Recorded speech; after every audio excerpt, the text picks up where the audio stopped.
Mandy and I met in a program that we took together. It was a business mentorship program where we were really diving into the skill set of Facebook ads. This was back before Meta was even called that.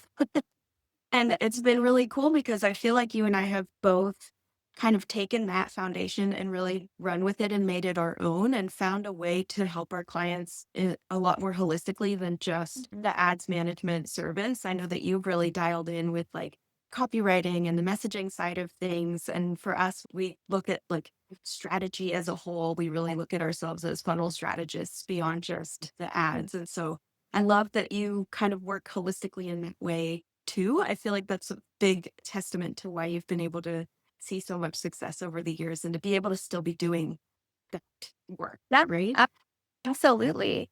I think one thing that's really cool is just to let everyone know, like, this is totally Oh, yeah. unscripted. Like I said to Daniela, like, let's just show up and like have a conversation, but what I would really love to dig into is first and foremost, I was just at Private Buyers Live in Cabo, Oh, cool. Mexico, this like just a couple weeks ago. And I was in the room with 7 and even like 8-figure earners. And the consensus definitely in that room. And agencies have always, had kind of a bad rap, if you will, right? Yeah. And I spoke out loud about something, and there were several of those like super high level earners that just mentioned that they've had multiple agency experiences, but never really saw a return. And those that did have success with Facebook ads, what they ended up doing was bringing someone in house to run their ads, and then they were successful. And it just brought up so much for me. And Andrew actually spoke out loud. He was the organizer. He's the founder of Tribe of Buyers. And like he said, by the way, guys, Mandy does things differently. Like she gets a return. She's different, if you will. And I was just really pondering the last few weeks. So what is it that makes me so different? Right. And the same thing for you as well, because I see the case studies that you put out there. I see the results. We show the results, right? So, what is the difference between somebody that hires an agency and has an incredible return on their investment and somebody that does it? And I think like we need to kind of break this down for Yeah. people. Like, what is the difference that we bring to the table and we do, but what is the difference in the client, right? Oh, I'm so glad you brought this up because this is actually something that I've been thinking about a lot lately. Like, why is it that our clients stay with us for years? Why is it that, like a lot of other agency owners still have this churn rate where I think for Facebook ads, I saw a stat, this was a while ago, but I saw a stat where the average client retention was like 2 months.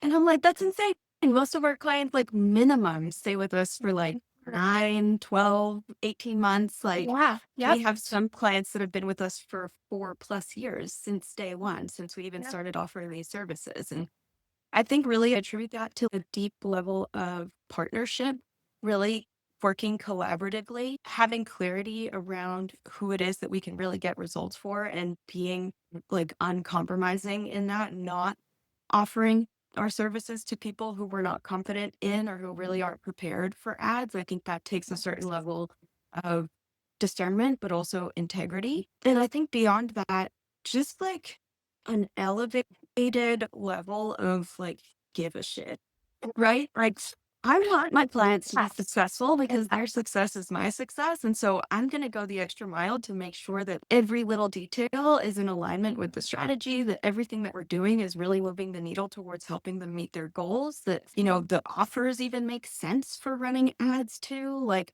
there's just so many factors that go into whether or not an ad campaign is going to be successful. And I think it just, yeah, I think the last thing I'll say is like having that knowledge about the specific industry that you're serving and knowing really how to set them up for success. Because I've heard some really terrible horror stories of people spending thousands of dollars investing in an agency that they just get handed off to some junior advertiser that doesn't have experience in the industry and doesn't know how to bring that level of like strategic leadership to the table when it comes to developing campaigns that are going to actually give a positive result. Mhm. 110%. You hit on so many important factors there. And the I've been first thinking about this a lot recently, so I'm so glad you asked. Yeah, yeah. This is why I feel like, just having this like open, raw, real conversation with another agency owner because we operate from a very similar mindset and value perspective, right?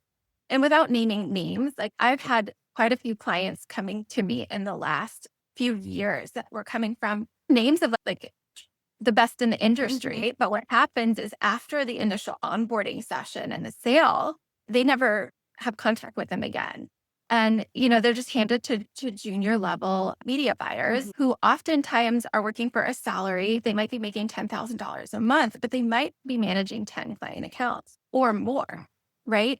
So the level of partnership is just not there.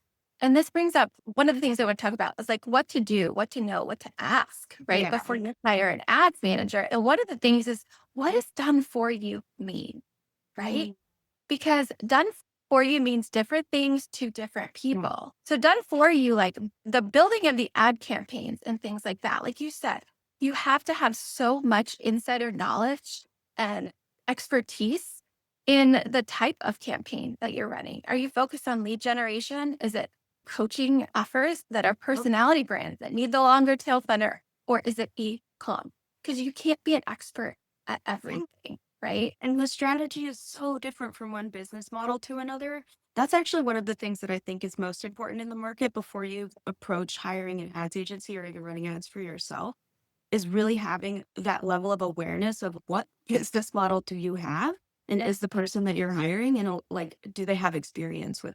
Because Yeah, e-commerce is a completely different ads it game is. It than is. sort of the relational advertising that we do for our high ticket coaching clients. We work Yep. with a few like agencies as well that are service providers in a different capacity than the high ticket coaches. And even that's a different approach. So that has led us to explore different advertising platforms that make more Yeah. sense for that type of business versus the storytelling that you're able to pull off on meta platforms. But I think when you asked what is it that makes a good client, is really somebody who's not just looking for done for you. We don't even use that verbiage in our marketing at all because it doesn't make sense. It's a collaboration and it's a two-way street and we work together towards a common goal. And so our best clients are the ones who show up and who listen to what it is that we have to say, that take our suggestions or that argue with us about them and try to push us in a different vein. And so that we have that like very proactive level of participation on both sides, that's really what gets the best results. Because really, there's so much testing that goes into ads. It's not just a quick fix for anything. And so when when I'm sharing some of these case studies of these really successful live launches, sometimes it's the second or third or fourth live launch that we've run with that clients that really is the home run, ROAS. And even though it's profitable the first time, there's always going to be a debrief where it's like, okay, here's what went well. Here are some opportunities that we identified. Maybe we can make these small tweaks and then let's try again in 2, 3 months and we'll do this evergreen lead gen in between. And it's just understanding that bigger picture and being able to be like dynamic and in the moment and respond to what's happening in real time. That's what really makes the best working relationships, in my opinion. Yeah, I agree. It really turns me off when I speak to someone and what they're really looking for is just complete evergreen. They want to record a webinar or a VSL, and they don't really want to focus on building the offer ecosystem Mhm. that's going to enable their offer to thrive and build relationships. They just want automation and it's more money focused, if I'm being honest. Yeah. So at the end of the day, like the clients that I want to work with are the clients who want a growth partner and are willing to invest in that, right?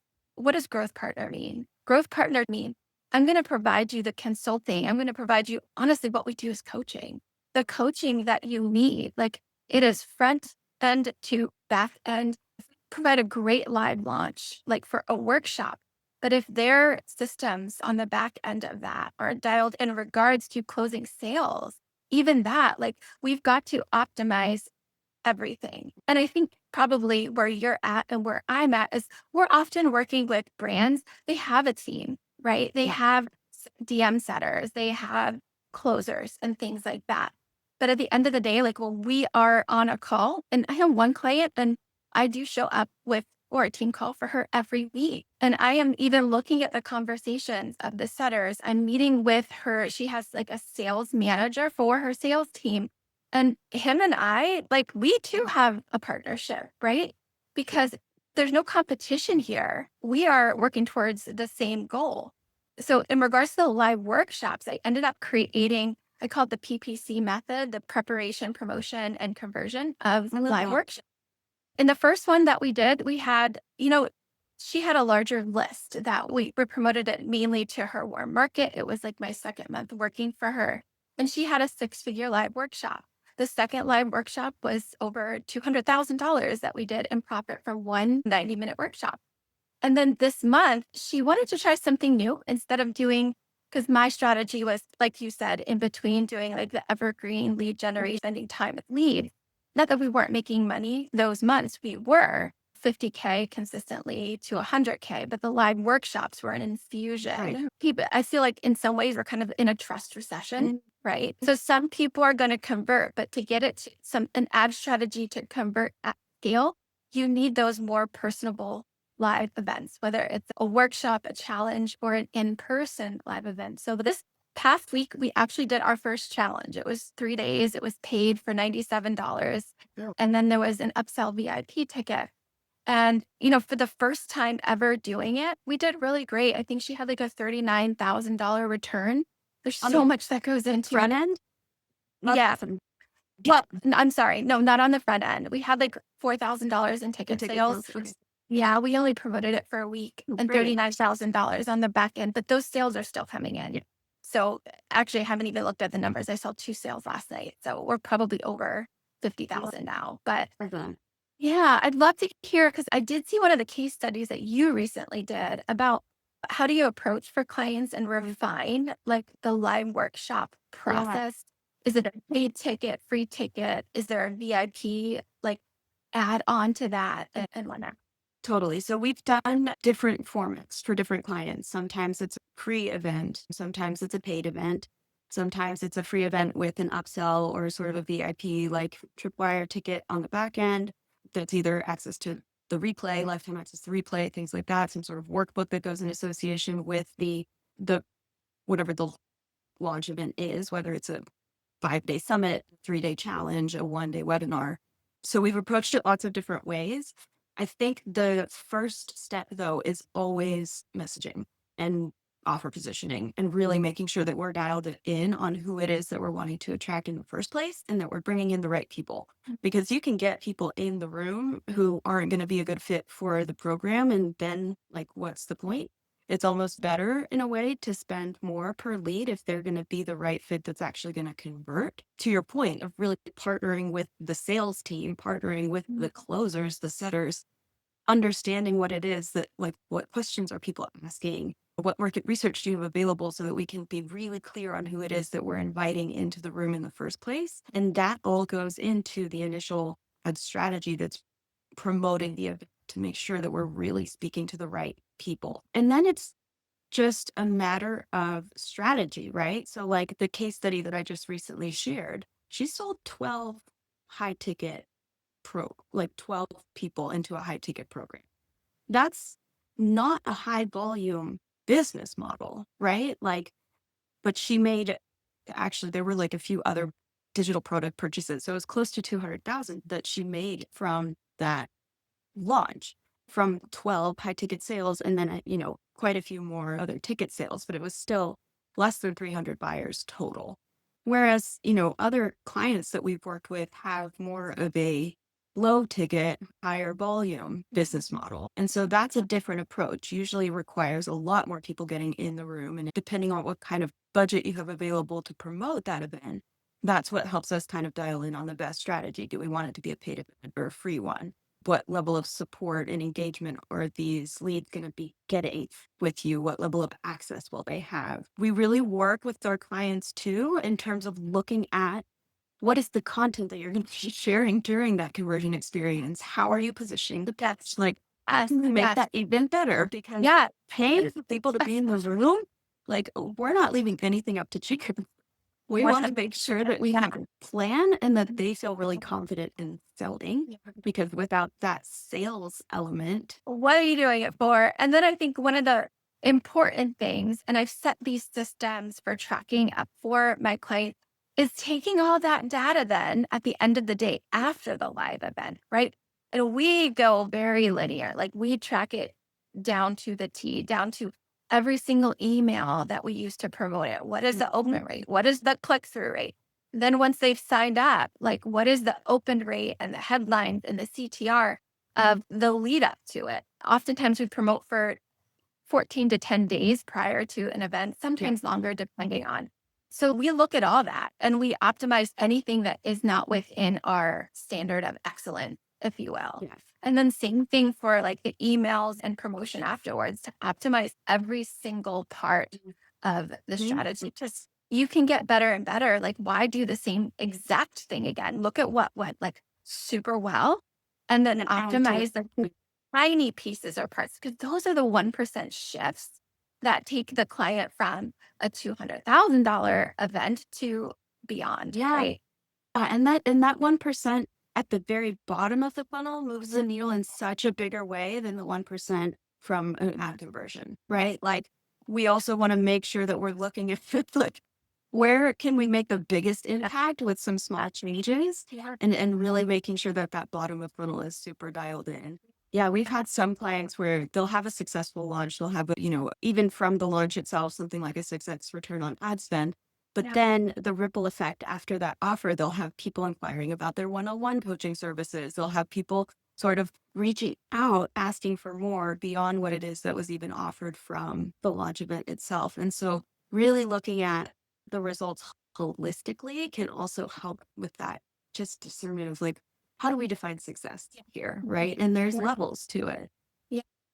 Yeah. And part of success to me too is like, what do I want? And my clients want success to look and feel like, because we are a partnership, right? And like I'm going to show up for them and I want them to show up, but I also want what they create in their offer ecosystem. And maybe we can talk about that a little bit more in a minute because it's so important to be in alignment with how they want their life and business to look and feel. Because if they build something that is out of alignment, they're not going to show up the same way and they're going to burn out. And that's not what I want for my clients. That's not what I want for my business. So, 100%. I think that lines up so well with what you were saying earlier about like how our ideal clients really are not money driven. Like, yes, that's part of this work. Like, we're here in business to make yeah, revenue, right? To build lives that have a certain amount of freedom and sustainability. But really, what the driving force behind my best clients is impact.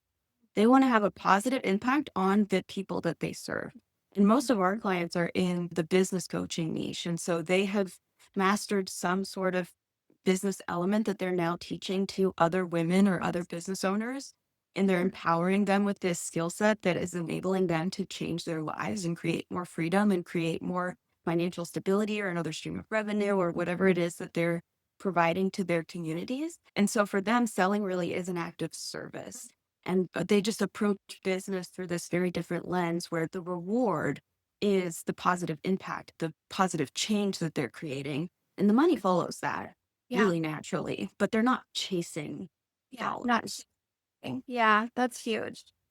I think that, what's so beautiful is like working with clients long term over years, Mhm. right? In the beginning, I would get on a call and sometimes people would have so many ideas and so many Yeah. things they wanted to do. And it was like, yeah, we can do all of the things, but let's pick one, like your Mhm. core offer, and let's focus on that, right? And over the years, I have found like where I used to have clients that had self liquidating offers on the front end, the model isn't quite as scalable as it used to be. We're not like where I used to be able to, for a $7, free guide or something, be able to get it for $7. Those prices aren't as realistic in the ad space today, right? So we need volume, but we also need quality. We want people who are willing to spend some money. So, how do we create this offer ecosystem and this value ladder? How do we productize offers for our client that makes sense? So, one of the things that I do with my clients now is I take them through like this workshop on the offer ecosystem and the value ladder and increasing revenue by increasing the lifetime value of their client. Even if they bought into a side ticket core signature program at or $15,000, what comes after that? There's so much opportunity, but unless you have it mapped out, unless you have the vision and the strategy, it's kind of an afterthought. So getting to work Mm. at that level with clients has been really rewarding and powerful. I love that. And I think it's so important that you like take your clients through that from like an education perspective, because I think there's so many misconceptions in this world, this digital space of online business and low ticket funnels, low ticket offers. People assume, there's a certain amount of like passive income available, and that's just not the reality. And I think that really when people find success with these self liquidating offers or with low ticket funnels, it's that those lead to something higher ticket, or that there is more of like a lifetime value that we're looking at that makes sense with the cost per acquisition. And I think the other element to that is just ma- making sure that like this is a mistake that I see a lot. People will boil down their high ticket program and create something maybe that's like they're trying to create a point of entry offer that's lower ticket or that's lower barrier. But what they inevitably do is that they create something that's for a totally different person than the one who's going to be the good fit for the high ticket One, program. And what you're doing in that situation is that you're building an audience of people who aren't ready to hire you. And the amount of ascension that you're asking of and them, then like like the from amount of growth and accomplishment that they need to go through in order to then be able to hire you as their coach or as their service provider is huge. And it might take them years and it might never happen. yeah, Right. And so you're just there's that misalignment is a big issue, I think, with yeah, people who are trying to just go the route of, oh, I just want something that's more passive, or I want to build an audience of buyers. You have to make sure the product that you're putting out is a perfect fit for somebody who would hire you yeah, for the type yeah, of thing too. It's yeah, just the bite-sized piece of it, or it's something that explains the strategy or the yeah, process. Or yeah. do you see that too? I do. I'm like on fire, like wanting to like, yes, yes, yes, right? Because here's the thing. First of all, those lower ticket offers that are quote self-liquidating a guide, like that's not going to lead the person to the next step that you want them to take. It's just not, right? It's just a point of entry. So I am all about like those conversion tools that people pay for. The workshop, maybe a 3-day challenge, even like we just Yeah. tested, where each day is a different focus. But really, what those need to focus on is one problem, ensuring that the solution and the result, and it just leads them to wanting more from you. And that should always lead, like for in the coaching industry, should lead to the signature core high ticket offer. Where people fail is selling a 997 course or a 1500 or even two or $3,000 course. Because with even like some accountability or some coaching inside of like a Facebook group, those people, those offers don't ascend to high ticket. They don't. So we're creating offers for two different people, right? The conversion offers are for the signature core high ticket. Anywhere I'd say from like most of my clients are in like the five to $15,000 range for their signature core offer. And then if they have a $1,997 offer, it is for somebody who went through the conversion workshop and they weren't a good fit. Yep. It's most likely if your marketing is targeted and on point and your conversion method is dialed in, you're going to easily be weeding prior to getting on a call with someone. Is it, do I need to get on a call with this person?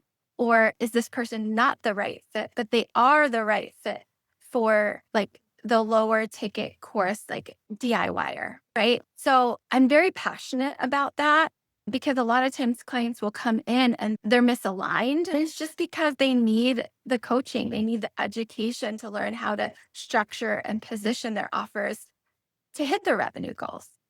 Totally. And you're so spot on. Like, it's very hard to sell somebody into a high ticket program after they've purchased something that's in that like 1,500 to 3,500 price point where it's a DIY or done with you offer. Like, that's an end point. It's not a stepping stone to the next thing typically. So unless you have maybe like a suite of those different programs that are complementary, it's really hard to scale Yeah. or to create, like, you just consistently need to be making new sales, it's hard to increase that lifetime Yeah. value of that particular buyer.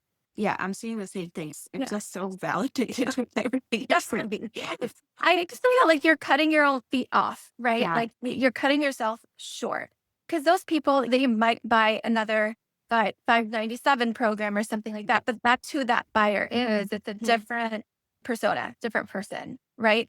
But one thing that I am seeing is for one of my coaching clients, we broke up her offer.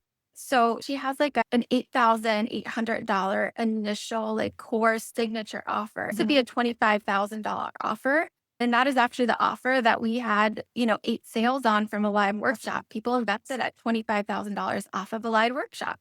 But what we did was we broke it down, right? So now it's an $8,800 offer, and that is for the first 4 months. And the clients get their first client Yeah. or second client. Some are getting up to 3 in those first 4 months. So they see the vision. But what they want to do is scale their business way past that. They're making good money, but they want to make great money, right? So we've already seen, we just recently launched this like within the last 6 months. And we've already had 2 people that went through that program commit to $30,000 for the next 12 months. So like we're Beautiful. still in the early stages that's working, and it's like, it's just so exciting. I love that. I love that for your client. I love that Yeah. for you. And for the people who are going through it, I bet that they feel so supported, that they feel so powered. The fact that they've been able to get a return on that initial investment within that 4 month time period is amazing. And then they can reinvest in themselves, knowing that they're like Yeah. really feeling solid, that they're going to get even more like growth and just exponential support and results. Like, what a beautiful ecosystem. That's so Yeah, it is exciting. So, Danielle, I honestly feel like we should probably do this again because I could talk to you for another hour about totally. all of these things. But I would love to leave our people with, just kind of like, and maybe you just want to share like a one liner, and I can then about if you've worked with an agency before and you didn't get great results, or if you're looking to partner with one in the future, like what's one question like that you should ask? What's something that you should know that, like, isn't maybe super obvious or you haven't thought about? Yeah. Ooh, I want to think about this for a minute. One of the things that I always ask, like on discovery conversations and in sort of those sales Yeah. conversations, I ask about the bigger picture vision. Is this offer still going to be in place in a year, in 3 years? You see yourself serving the people who purchase from you after the program is complete. Like really having a sense of what the bigger picture vision is, the bigger picture goal, because it's very easy to just keep yourself busy and stay spinning and you'll feel productive, but it might not actually be getting you to where you want to go. And we really do try to approach our work with people as long-term partnerships. And we want to make sure that the decisions that we're making and as strategic leaders are going to get you to where you eventually want to be. So we talk about sort of the short-term needs, the immediate needs, but also the long-term desires and really what it is that we're striving for.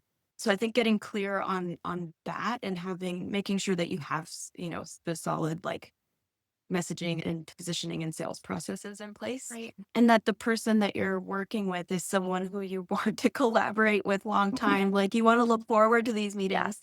And so I think that it is important that it's a good personality fit too. 100%. Yeah, you do. That's actually one of the things that I started doing actually a couple years ago. It's a decision we both get to make, right? Yeah. Who we partner with. So I don't even require like a 3 or 6 month contract to work with me.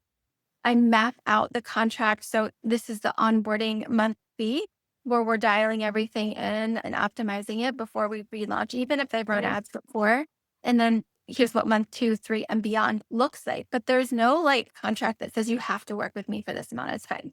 And it has actually really made a lot of the high level brands and people that I want to partner with feel so much more at ease because they were passed on to someone junior level and didn't get a return. But I also am very transparent and I wouldn't be offering you this position if I didn't know I could help you, but I also want to set realistic expectations of results and ensuring you know exactly how I'm going to support you and what I'm going to do. So that's why I always suggest if you're going to work with an agency, make sure you have a very detailed explanation in your contract of what that type of support looks like month 1, month 2, and beyond. And nothing against agency owners who do require a contract. I also completely respect that. And I do ask my clients if you need to leave for any reason, do give me like a 2 weeks notice because typically my agency is always at capacity and that just allows me to say yes to someone else. So I think at the end of the day, I would always tell agency owners, first and foremost, know what this partnership is going to look like for you and if it's the right fit. But then also, I think the biggest question I always get sometimes is, do you have any case studies? Yeah. That a lot too. Yeah. Do you have case studies? And I teach this too. I share this because I'm still coaching agency owners every single. Yeah. So I kind of have like, the experience of working with a lot of agency owners and most of them all focus on lead generation for the most part. Yeah. We're talking coaching here, not that there aren't some that run for coaches, but I think it's really important when an agency owner shares a case study with you, that they're able to break it down for you and not just on paper. Have a discussion with that agency owner. What was the strategy behind it? What went well? What was different? The context. Like, Yeah, the context. context.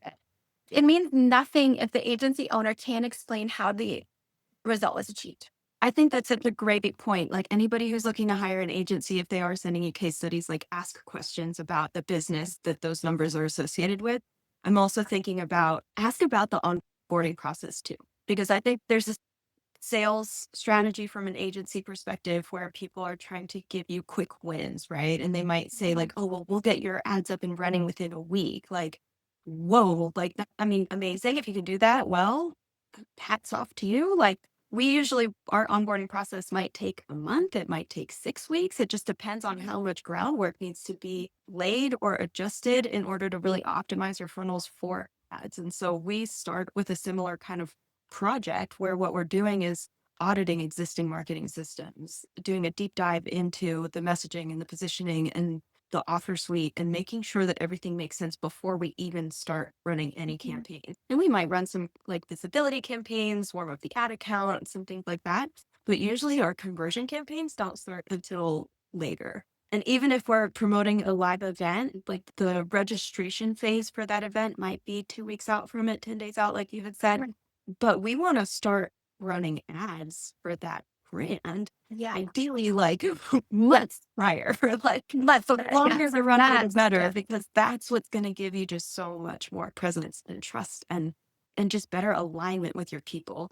We do have clients that we're working with that we see short sales cycles with, but oftentimes, especially within the coaching industry, so much of it is about building that relationship. And so the more touch points that you can put in place that are curated and intentional, just the smoother those sales conversations go. 100%. And that's something else I really try to educate my clients is that you're going to have those fast action takers who will find your offer and invest high ticket the same month, a week or two later, even I've seen. Yes. But there will also be other people who will be in your ecosystem for a year or longer before they convert. And the beautiful thing is when you are not running your business and operating out of like a place of lack or anxious energy, you realize that you can have and need both. That's where the magic happens, right? That's where like the long term partnerships really flourish. So, yeah, that's Totally. huge. It's just like this is so refreshing. I think like connecting with other agency owners is something that I try to do on purpose because I don't believe in competition. We're all unique people and our people are out there and there's like no short clients in the world. But to have this kind of like sisterhood where we can share strategy, we can talk about what's working, we can validate each other in our processes. So that's something that's just so beautiful. So I'm really grateful to you for reaching out and for having this conversation with me here live and that we get to share what it is that we do with people in the world now. Yeah. Well, thank you for your time, Daniela. I appreciate you. And let's not make it 4 years next time. Okay. Let's definitely do this again soon. Sounds good. Take care. Thanks, Mandy. Bye. Bye.